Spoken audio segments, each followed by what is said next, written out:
mostrato in un altro video e adesso invece vi voglio mostrare questo spettacolare sito archeologico. Ci troviamo su Monte Sabe. Se siete curiosi, allora aio! Bene che ti conto! Questa è una spettacolarissima tomba di epoca nuragica, costruita in due periodi diversi. Lo si sa praticamente per certo. Inizialmente questa era una costruzione definita à l'œil couvert, cioè una tomba coperta. Poi fu aggiunta questa parte antistante che viene denominata esedra, e cioè tutte quelle parti semicircolari che si trovano all'esterno di un edificio prendono questo nome.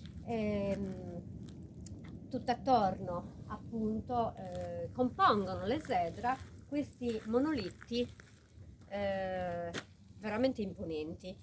La tomba è incredibilmente grande, in assoluto la più lunga della Sardegna, ben 28 metri di lunghezza per 6 di larghezza.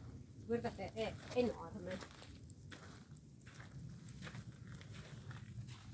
Secondo quanto riportano le fonti storiche, si seppelliva dall'alto e quindi la tomba era coperta da delle lastre di pietra che venivano sollevate per permettere appunto la sepoltura e poi venivano riposizionate. Ed ora ve la mostro tutta, guardate, è gigantesca.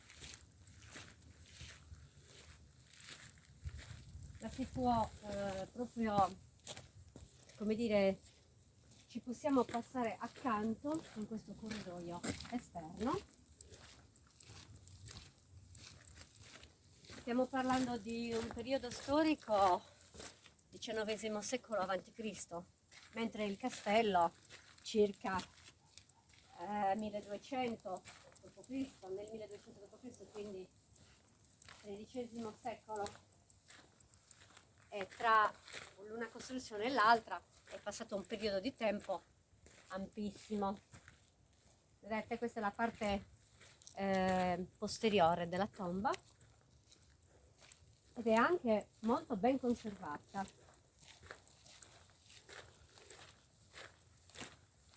I turisti i visitatori invitati a non salire sopra per non deturparla, per non rovinarla.